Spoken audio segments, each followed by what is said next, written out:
All right.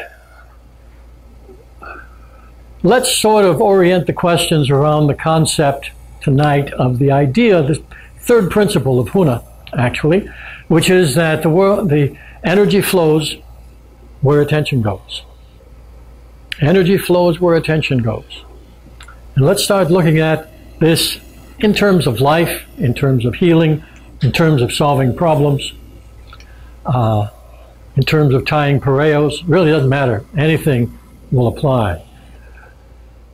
If, let's just take a simple example, if you really got interested in this concept of the pareo that we're just talking about, some interesting things would start to happen. One of them is you might be interested enough to go start looking it up and start finding pictures, start discovering the ways that other people have tied it, suddenly start paying more and more attention to people who are wearing pareos, to places that are selling pareos, to the different designs, the price ranges. Pareos would start to become more predominant in your life. And the usual concept is that it was always there, but now you're simply paying more attention to it. And there is something to that. That is part of it. However, there's a different level that begins to happen as well. In addition to simply being more aware of pareos that may have been there all the time, what starts to happen is that you might get stuff in the mail about pareos. You might find yourself somebody bringing it up in conversation that had never talked about such a thing before. You might find yourself having dreams about them. You might find an article in a paper that never publishes anything like that. At this level, where something different is starting to happen, your energy of attention is going out, not only directing your attention, but having an energetic effect on the world. This is the concept. So that into your life begins to come more and more things related to what your concentration is on. In this case, pareos. But it could be anything. And again, now here's where it depends. If you really keep liking it, then more and more things begin to come into your life related to the good aspects of pareos or whatever. If at some point you become obsessed with it and you don't like them, well then curiously enough, unhappy things related to pareos start coming into your life. Because your particular type of focus is going to influence not only how you see the world, but this is the esoteric idea, but what appears in your world. Okay? It's as if one way of typically saying it is that when you really concentrate on something, you begin to attract the nearest equivalent into your life, whether that's people, ideas, information, experiences related to what you're concentrating on. Okay? So there is this other aspect. And the more you put your attention on it, what also continues to happen is you begin to get inspiration. It's like some part of you is reaching out beyond your ordinary environment and bringing in information, ideas, and experiences from somewhere else. Okay? Please, come on in. Get that one ready. Yeah, that's right. There he comes, just like that. So, this idea that energy flows where attention goes, all right, so here's how the phenomena operates. Then comes the possibility of using it on purpose. Of things that you want to bring into your life. People, places, friendships, experiences, ideas. You can purposely begin concentrating on it. Purposely, let's say, begin all kinds of possible ways. Look for articles, check out books, do web searches. Start putting your information, your attention to it on purpose to get this secondary and Let's call it a tertiary effect. The secondary effect would be things would start appearing in your life that weren't there before. And the tertiary effect would be you start getting inspirations about what you're interested in. Inspirations of who to talk to, where to go, what to do, related to the thing that interests you. And all this comes about because of this simple concept that energy flows where attention goes. So, any questions? Where does the inspiration come from? The inspiration, depending on your worldview or your point of view or even your religious view, but from the point of view that we're teaching, it comes from the spiritual part of yourself. That's where inspiration comes from. Ideas can come from anybody. You can telepathically pick up ideas from anybody in the world. But real inspiration, new ways to do things, that comes from spirit, by whatever name you choose to give that. Okay? Yes? Yes? Who is the Great Spirit? Who is the Great Spirit? You know, when we ask the question that way, it implies that there's some kind of identification that we can put on this spirit beyond just calling it great. In the tradition that I'm representing, the Great Spirit is the spirit of all that is. So in that sense, the Great Spirit is everything. And that's how we look at it. Okay. Yes? Does the inspiration come because you ask for it, or does it come anyway? The inspiration comes anyway.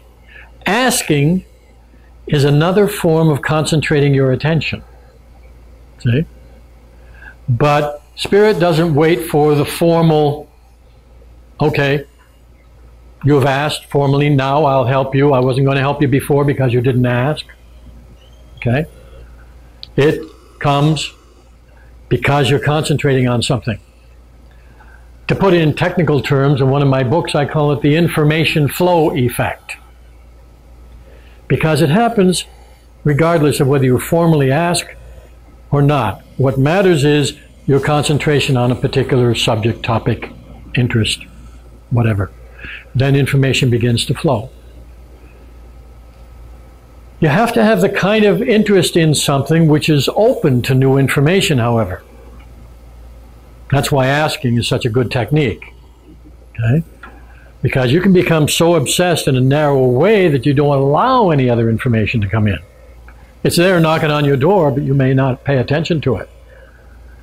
So in order for that inspiration to get to you, there has to be an openness, a willingness to receive new information. Yes. Getting specific for a moment.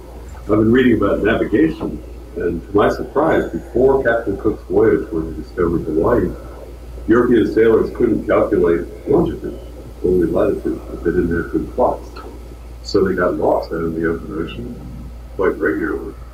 Apparently Hawaiian navigators didn't. That's right. Listening to this, I'm realizing that they're focusing on different things. That's right, exactly. Can you break that down for me in terms of energy flying where you're at? All right, we're talking about a navigation and how this idea might apply in navigation, because I'll just say this again, in the days of Captain Cook, before he arrived in Hawaii, European sailors did not know how to calculate longitude.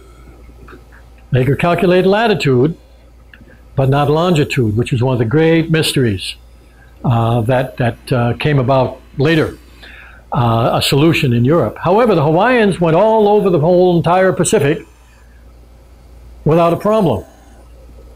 Now, one of the things that they were far more familiar with, because this was vital to their life, these weren't merchantmen and these weren't whalers, this was vital to their life, this kind of travel. And they, how can I put it, they developed the skills of being aware of all aspects of nature and incorporated that into their navigational knowledge. Not just stars, not just intellectual calculations, but smell, wind, watercolor, types of birds and flights of birds, and times of year related to that. All of these things were brought in. The way clouds formed, knowing the directions of clouds, the kinds of waves that would be in the open ocean, the action of a wave that was near land. When I say near, I mean maybe over the horizon, but waves act differently when they're bouncing off of land masses, even island land masses. And so being able to pay attention to all of these things and having that focus on wanting to get where they were going, okay? Because a lot of problems with the Westerners were they were just hoping to find something. And the Hawaiians were looking for what they knew was there. How did they know it was there? Well, you know, they believed in clairvoyance. And not only believed in clairvoyance, they used it. So that if you accept the possibility of clairvoyance, it was only a question of sending the mind to travel out across the water and finding an island. Now that wouldn't necessarily give you the longitude, but that would certainly point you in a good direction. And so what they often used to do to come to Hawaii, they knew pretty much the wide open space where Hawaii wasn't. And so from Tahiti and the Marquesas, they would sail north until, typically, that's why they call the ship that's in the harbor now, Hokulea, Sirius, Star of Gladness, because they would sail north until that star was directly overhead. Aha! Then they'd sail west and hit Hawaii, because that star comes directly over the Hawaiian Islands, and so that was a dead giveaway you were on the right latitude. See? So they used a lot of things like that. They were extending their focus. Yes, they were extending their focus. They were extending their focus to. They were extending their focus to everything relevant to what they wanted. We usually think of narrow concentration when we talk about focus, excluding all kinds of things. No, they would include everything relevant to what they wanted. By doing that, can you say that they manifested the island to some extent? Can you say they manifested? They certainly manifested their arrival at the islands. Manifested the islands. The only difficulty with that concept is that would assume that the islands weren't there for anybody to experience until the Hawaiians manifested them. And I think the islands have a life of their own and probably manifested themselves when they felt like it. So they manifested their arrival. They manifested their arrival, right. Which is what they wanted. Yeah. So then in the same way when we teach manifestation skills to students, they're not manifesting, they're not manufacturing what it is they want. They're manifesting the experience that they want. Okay? They're manifesting the experience that they want, not the money that didn't exist before, or the relationship with a person who had no existence until they wanted such a person. No. Okay? But where did they bring them in from? Maybe another parallel reality. See? They may not have been in this particular reality until then. Some things go in and out, even islands. There are islands charted in different oceans of the world, charted, that when people went back to find them, were not there. There's a cave on the North Shore in one of the valleys that I visited once. Some stones, it was a burial cave, and some stones had fallen out. And you were with us. We peeked in, and inside we could see the burial remains of a high chief, including the canoe. So we put the stones back. I carefully marked where this place was. And I went back to that valley some years later for a visit. Couldn't find a trace of that cave. Now, the normal way of talking about this kind of thing is Well, it was there, obviously. Either you imagined it the first time, which meant a whole bunch of us did. We took pictures of it too. Or, for some reason, you got your coordinates wrong and you just couldn't find it the second time. Well, I didn't have my coordinates wrong because I'd written them down, and it wasn't there.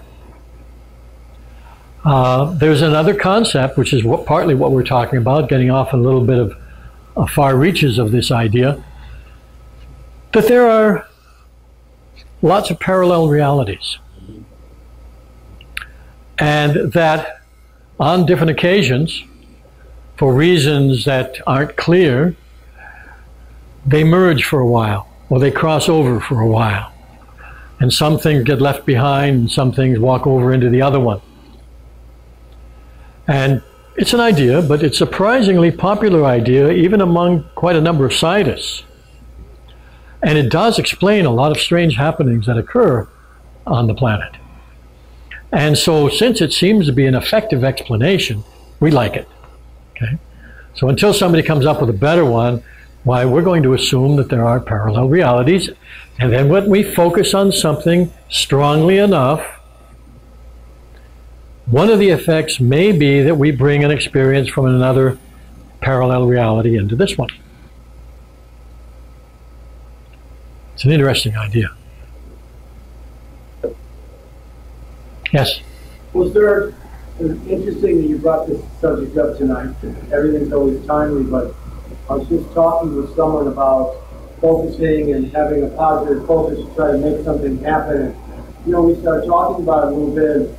And I could see from that person's point of view that what they needed to hear was that there were co-creators of the universe, but that you have to do your part with your focus and what it is that you want, and the universe, you know, will provide because of the focus and the chance that however that works. Sure.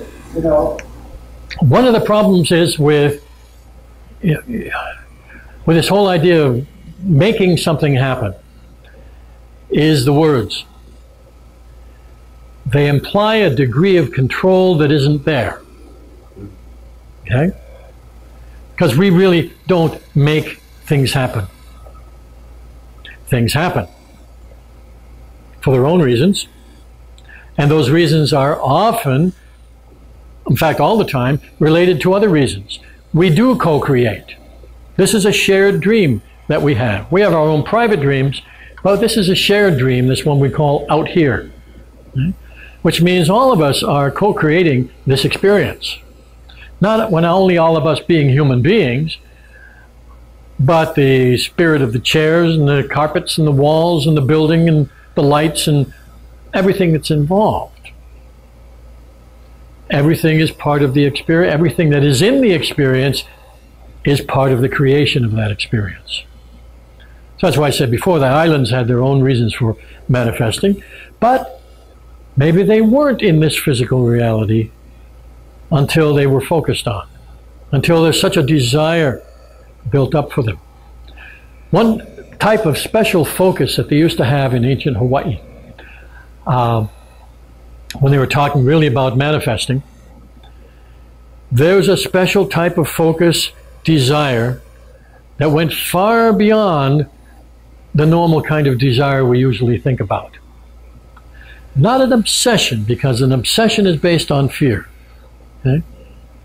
But an intensity of wanting a particular thing that, in the explanation of it in the dictionary, it's likened to the need, the absolute need to go to the bathroom. That kind of desire. Now, we find this word in a very prominent place that is almost always mistranslated. And I've brought this up before for some of you, but I'll bring it up again. There's a place on the Big Island called Pu'uloa, almost invariably translated as Long Hill.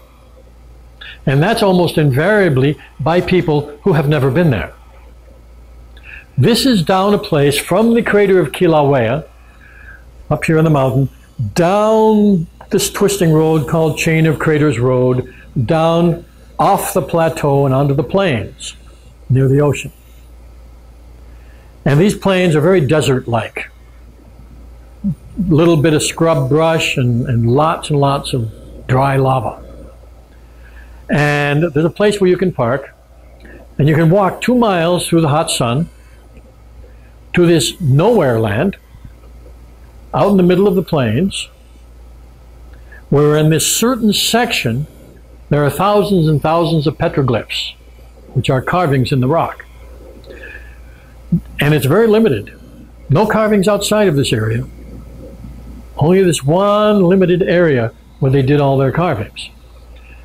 And the great misunderstanding is partly in the name and partly in the meanings of the petroglyphs, because the petroglyphs were magical symbols intended to manifest things.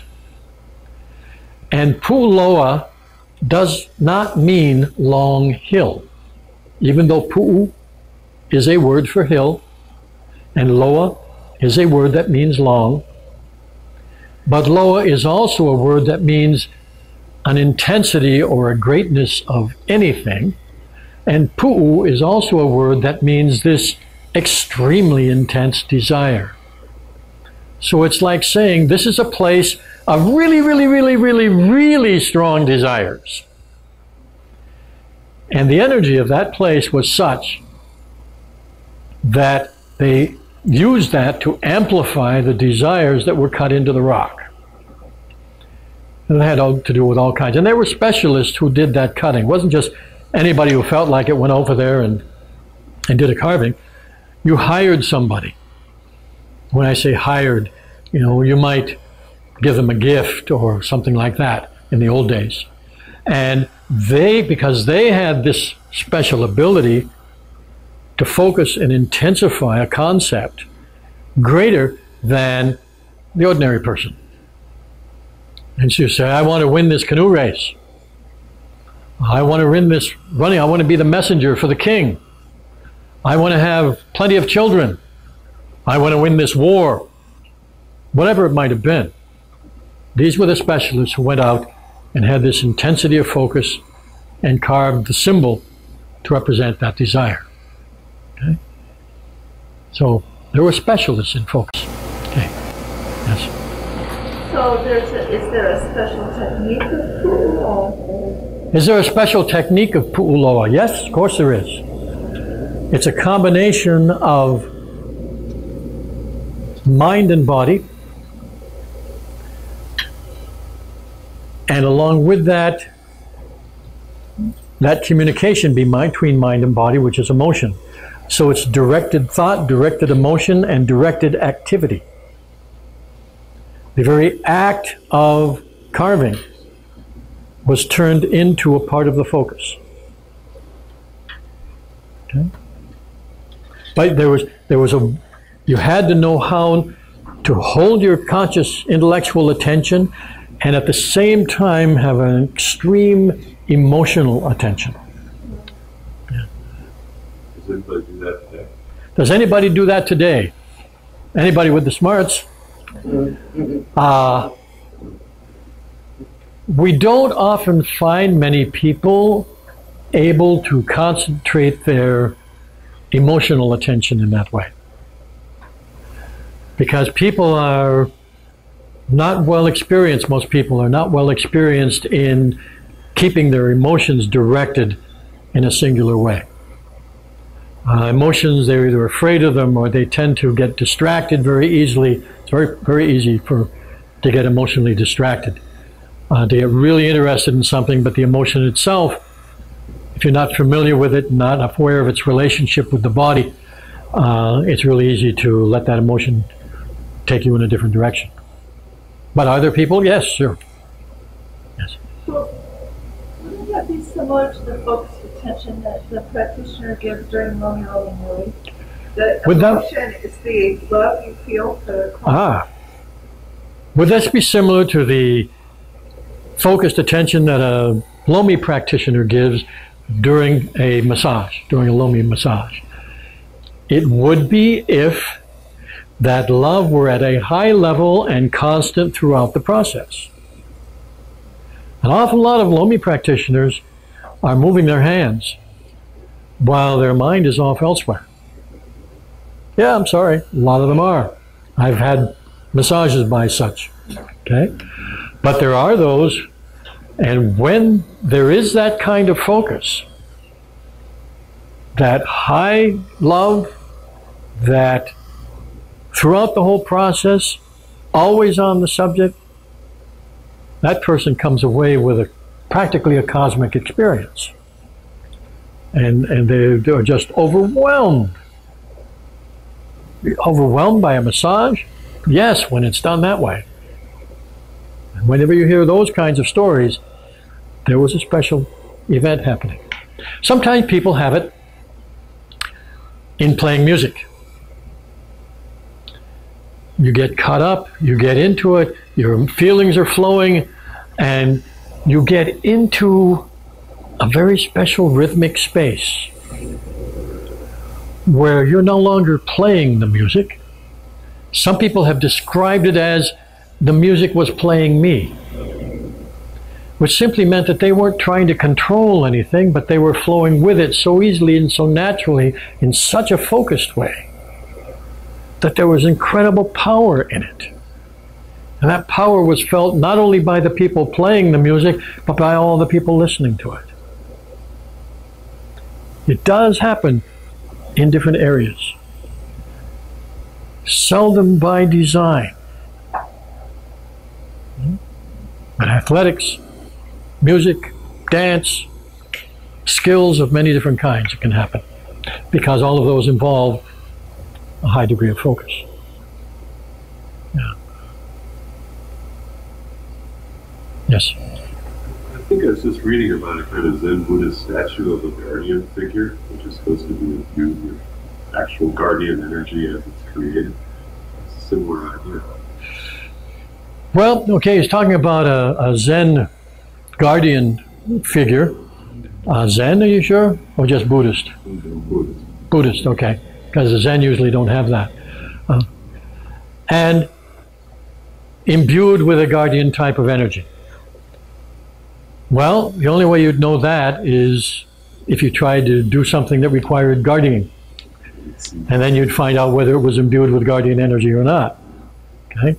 So it's hard to tell just from saying it. Yes? What is that place they built with the big crystal up? The Hindu temple? Yeah. Yes. What is it? The temple or the crystal? The temple and crystal. All right. The temple, we have a temple on this island, and their focus is Hinduism. So it's a Hindu temple based on the religion of India. And they have a crystal there that's well known. That's also a point of focus that they ordered. The crystal itself comes from the state of Arkansas on the mainland. But it's a beautiful, perfect, great big crystal that they use as a symbol of their god Shiva. And so they use that for prayer and focus every day, for focusing blessings. Okay. Yes? Could you talk about talismans and amulets? Well, talismans and amulets are similar to those petroglyphs that we talked about. At least they were at one time, because the whole point was not just having the talisman or the amulet, but everything that went into the making of it was that kind of focus. Okay? So it had to do with let's say if it was going to be made of metal, it had to do with everything from gathering the materials to melting them, processing them, molding them, and the focus was on the whole time, the entire focus was on the purpose. That's how real original amulets and talismans were made.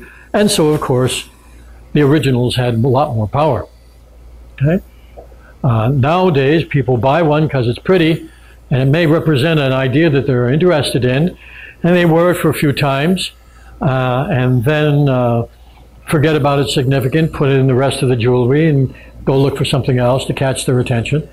It would be possible, even if you had one already made, to imbue it, as we talked about, with special focus. Wouldn't be nearly as good as doing it from scratch, but it could be very, very good. Far above the ordinary. Yes. I'm not sure about how the mechanism of that works. Is it like psychometry where your intention leaves a vibration or leaves a residue of something or an energy All right. in the object? Let's not talk of residue, because that makes energy physical, which it's not. Right. Okay? But there is a memory. You know, and here's how this works in terms of focus. When we remember anything, like we're remembering a party or an event or a vacation, when we start thinking about it after the fact, we remember the most energetic part of that experience first. You start thinking about it. Think about a party, a vacation, something like that. The part that had the most energy involved, and that usually means emotional content. Okay? And that's what comes first.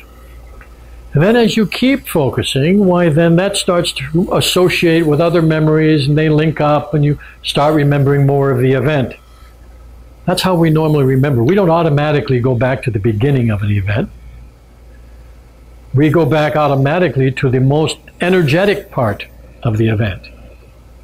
Now, in the philosophy that we're talking about, which assumes that everything is alive, then that assumption is that everything remembers in the same way. So, kind of material, you can create a new memory so full of energy and focus that that is what that amulet remembers best. Okay? So that when someone else picks it up, let's say that you imbue it with happiness. Well, I'll mention a situation once that happened. My eldest son, once when he was a young man, a young boy, found a piece of jewelry, which is the head of a Balinese dancer in ivory. A little small, but he found it in the alley down the street behind our house. And he brought it, and brought it in the meeting, and he looked at it. And as I'm watching, I'm giving the meeting like he was out there in the audience, I saw him look at this thing in his hand and keel over in a faint. So, stopped everything, rushed over, revived him. He said he was just looking at it and the eyes glowed red. Then he got dizzy and fainted. Now, wow, that was strange. So anyway, I took it, and after the meeting, I held it, and when I held it, there was such an intensity of anger. That's probably why it was in the alley. Okay? Somebody probably threw it away. But there was such an intensity of anger with this. So what I did was I sat with it. Took me an hour. I sat with it and calmed down the anger and turned it to a focus of happiness. Until it just felt like it was full of the happiness. No more of the anger was left. And when I handed it to somebody, they'd smile. Just spontaneously. So then what I had done is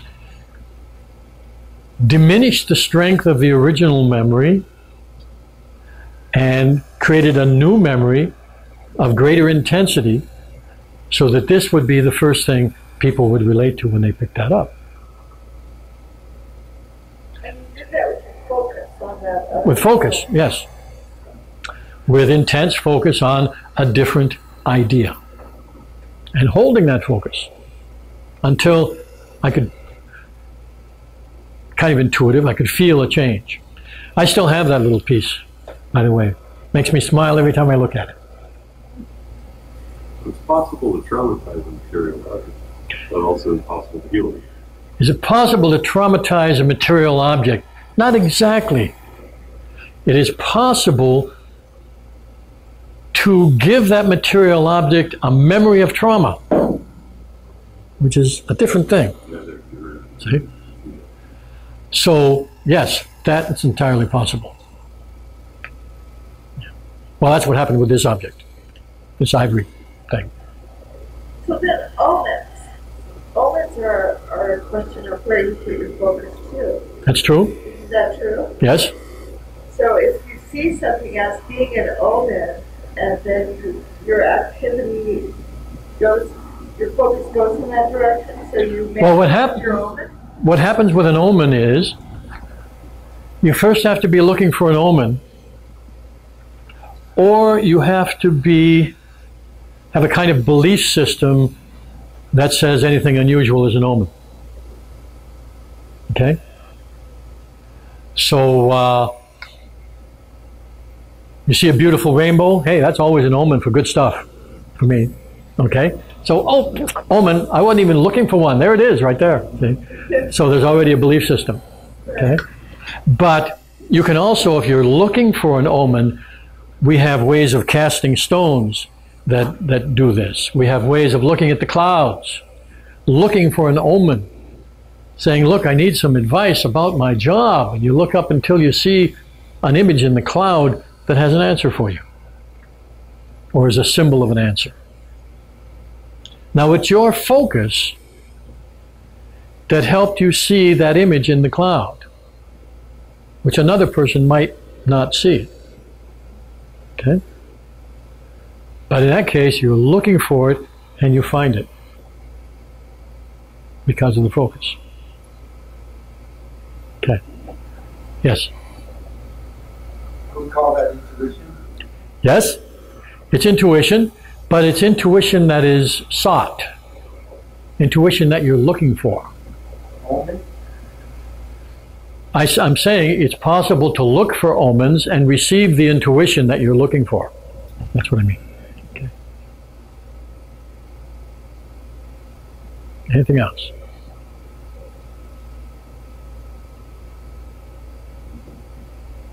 You got it all wired now, right? Working on the wire. Working on the wiring, okay. Yes.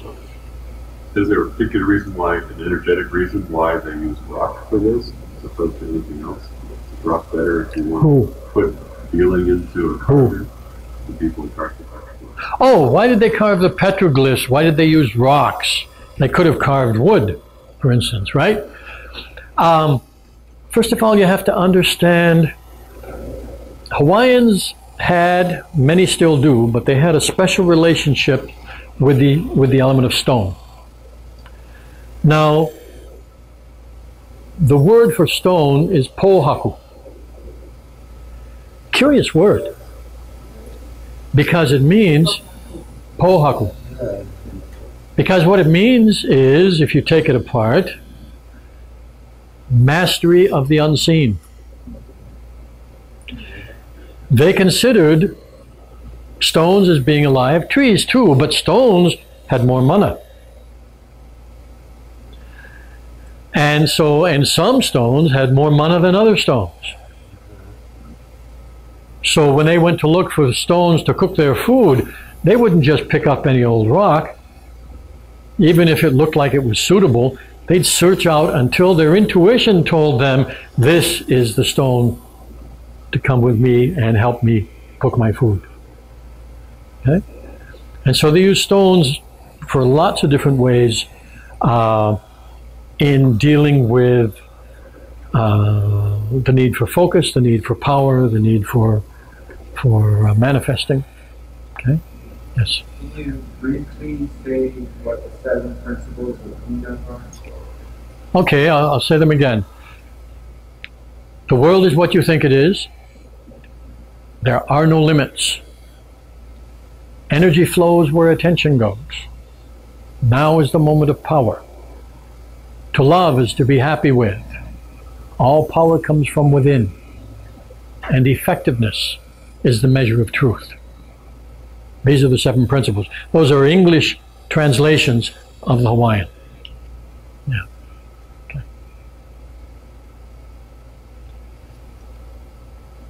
So what it seems like it's very interesting, when they did the petroglyph fields, they would only use certain stones in this given area, because there were people in the old days who were able to sense the energies of the earth and where that energy was stronger and more intense than other areas. Okay. Just a question more about the energy of water. Yes. Is water concentrated energy? Water can absorb energy. And so in absorbing energy, that's one form of concentrating it, I suppose. This I asked, we were out talking around in a marshy area the other day, and it was like you could feel this energy sweeping along the land. And when we were out there in it, up to our ankles in the water, it was like you could feel it sweeping through the water. Oh, yeah. Towards the destination. It was sort of focused on one. Well, that's why I like to use water as the symbol of focus. I do that in one of my trainings because water is very interesting. It has one focus, just one. However, it can get toward the center of the earth. That's the focus of water. Now, if you add enough energy to water, why it temporarily loses that focus and drifts upward as vapor, but then it gathers itself again, concentrates, and down it comes again. And when it downs, it hits for the lowest spot it can find. Oh, whoa, nothing has focus like water. Right? Yeah. Yes. Has anybody ever tried to find a formula by which they could look at a cloud and calculate how many tons of water is in? I think people have done that. How much water is contained in a cloud? Gosh, I would think they've done that. Okay. Every time I look at a cloud, I think, hey, all that weight's up there and concentrates, it's going to drop down and do a lot of damage. Yeah, usually it gets darker when it gets that concentrated. So that's one kind of estimate that you can make. The darker the cloud, typically the more water it has ready to fall. Yeah. The accumulation of the cumulative. There you go. Right. How would you describe the energy of glass? Of glass? The energy of glass, curiously enough, is very similar to water. Because you may not know this, some of you, but glass is a liquid. Glass is not a solid. By the definitions of science, glass is a liquid. Okay? It's amorphous. It has no structure other than the molecular structure, but it has no crystalline structure whatsoever.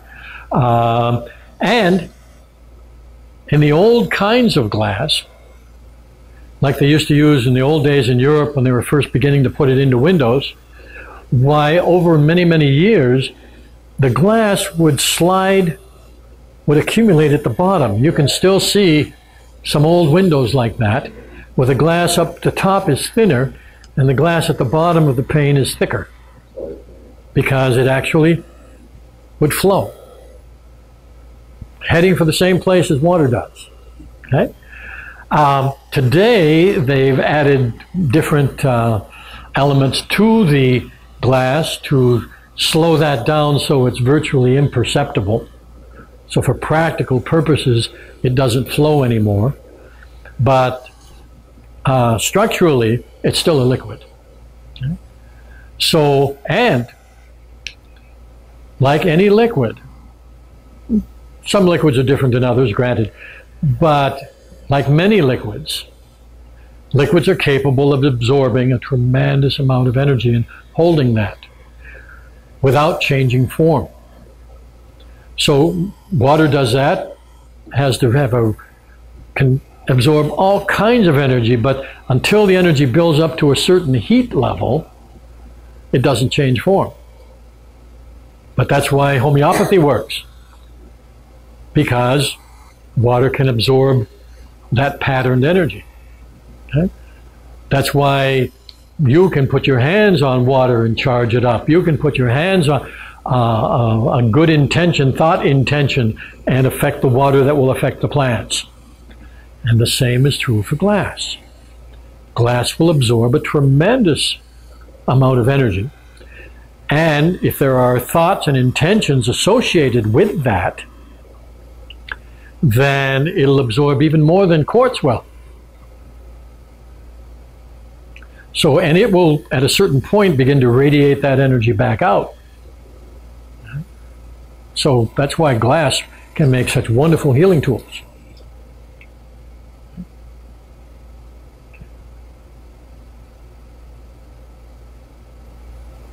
How does that relate to the fact that we're made up mostly of water? Well, yeah, we absorb a lot of energy too. Okay. The problem with humans, we could absorb a lot more energy than we do.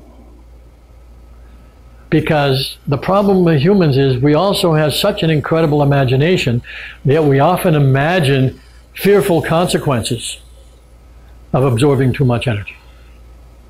And so we tense. And the moment we tense up, we're blocking the movement of energy. And that limits how much we can absorb. But that ability to absorb is the reason, well, some people can walk on fire without getting burned. Because they get into a state in which they are not blocking the flow of that heat energy. It just flows right through them. Okay? And so they don't burn. Whereas other people, you know, you get too close to a stove and they'll get a blister. Right? So it's a difference between, you're talking maybe, 160, 180 degrees there on the stove. Of course, the inside might be as high as 400. That's a lot different than walking on 1,500 degree hot rocks. Okay? And not getting burned. Yeah. I'm thinking about glass, how the fact that glass will absorb so much energy and you are for instance, energizing the water that you drink or the water that you give to your plants with intent and those kinds of things. Does that mean that glass then is much more effective to use than like a plastic glass or plastic? Oh, yeah, glass would be much more effective than plastic. One of the ways that is easy to test this, you can get some transparent plastic and get a transparent plastic bottle and fill it with water and put it in the sun and make sun tea. And get a glass bottle and put it in the sun and make sun tea. And taste the difference between the two.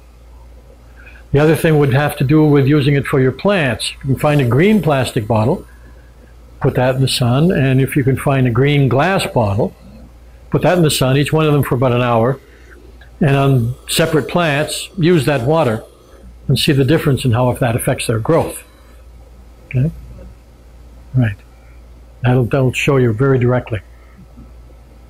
Because in the glass bottle, you've got not only the water absorbing it, you've got the glass absorbing it too. And it really intensifies the process. It was interesting because we were talking to a blind man about using noni, and he said you must put the noni in a glass bottle. It shouldn't be in any other kind of container but glass. And that's awesome. Yeah, the thing is, the glass will absorb the energy, but not the elements. Okay? It remains neutral to that. You wash it out, rinse it, and put something else in it, and it's fine. Okay? But it can absorb the energy of what you put into it. Which is make for an interesting experiment. So Let's think of that. then if we recycle glass jars Yes, and we use them for something else, for instance, grains, sure. do they then absorb do the grains that are inside them absorb the energy of what had been in the glass beforehand? Does it radiate out? This, to some degree, it would, but how much that would influence them would depend on a lot of factors. Okay? One of the factors is intention, which creates a pattern. So that what absorbed is not just the energy, but a patterned energy. This is where I was just starting to think we could run some interesting experiments along those lines and see what are the factors that influence it in different ways. Okay? Interesting concept. All right, I think that was a good evening. Thank you very much. Great questions.